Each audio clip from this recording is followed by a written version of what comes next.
La princesse et la grenouille.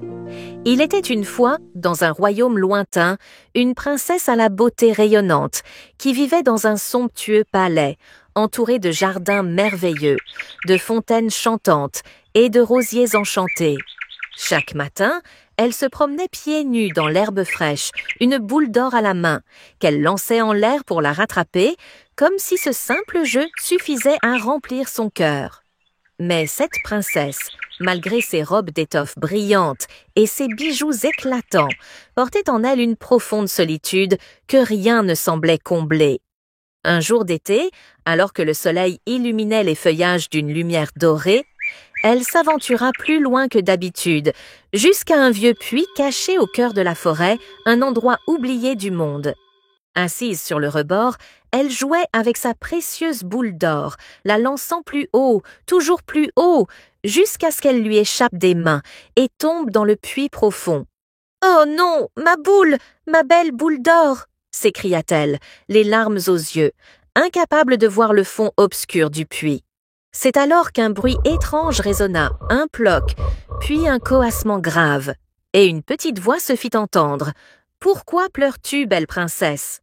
Surprise, elle regarda autour d'elle et vit sortir de l'eau une grenouille, verte, luisante, les yeux dorés comme des perles de lune. « Tu m'as parlé ?» balbutia-t-elle. « Bien sûr, » répondit la grenouille avec un sourire discret. « Je peux aller chercher ta boule d'or, mais si je le fais, tu dois me promettre quelque chose. » La princesse, impatiente et troublée, s'écria. « Tout ce que tu veux, grenouille, des rubis, des perles, une couronne en or pur. » Mais la grenouille secoua lentement la tête. « Je ne veux ni bijoux ni trésors.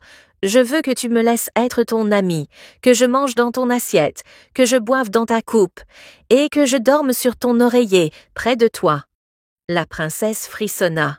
« Quelle drôle d'idée! Une grenouille dans son lit! Quelle horreur! » Mais elle voulait tant récupérer sa boule qu'elle répondit d'une voix faussement douce. « Oui, oui, je promets, je promets. » Alors la grenouille plongea d'un bond dans le puits, disparut quelques instants dans l'eau noire, puis réapparut, tenant la boule brillante entre ses pattes humides. La princesse s'en empara aussitôt, sans même remercier l'animal, et s'enfuit en courant vers le palais, laissant la grenouille seule, trempée et silencieuse.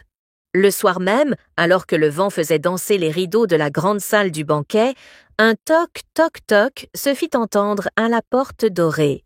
« Qui vient troubler notre repas ?» demanda le roi en fronçant les sourcils. La voix coassa doucement de l'autre côté. « C'est moi, la grenouille du puits. La princesse m'a fait une promesse. » Rougissante, la princesse raconta toute l'histoire à son père, espérant qu'il la renverrait dans la forêt. Mais le roi, sage et juste, déclara d'un ton ferme. « Une promesse est une promesse. Tu dois l'honorer, même à une grenouille. » À contre-cœur, la princesse laissa la grenouille grimper à table. Elle mangea dans sa coupe, puis demanda à dormir dans sa chambre. « Non, je ne peux pas, » murmura la princesse, la voix tremblante. Mais le regard doux de la grenouille l'arrêta. Finalement, elle prit l'animal dans ses mains, le posa doucement sur un coussin et s'allongea. Au milieu de la nuit, alors que la lune baignait la chambre de sa lumière argentée, la princesse sentit une chaleur étrange. Elle ouvrit les yeux. La grenouille n'était plus là. À sa place se tenait un jeune prince magnifique, au regard profond et au sourire paisible, vêtu d'un manteau vert brodé d'or.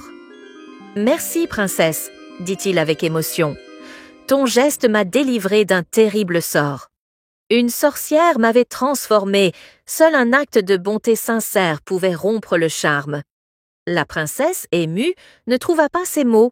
Elle comprit que ce n'était pas la promesse qu'elle avait tenue, mais l'humanité et la tendresse qu'elle avait fini par offrir qui avaient libéré le prince. Morale du conte. La vraie noblesse ne se cache pas dans les apparences, mais dans les gestes sincères. Parfois, un cœur pur suffit à briser les plus puissants sortilèges.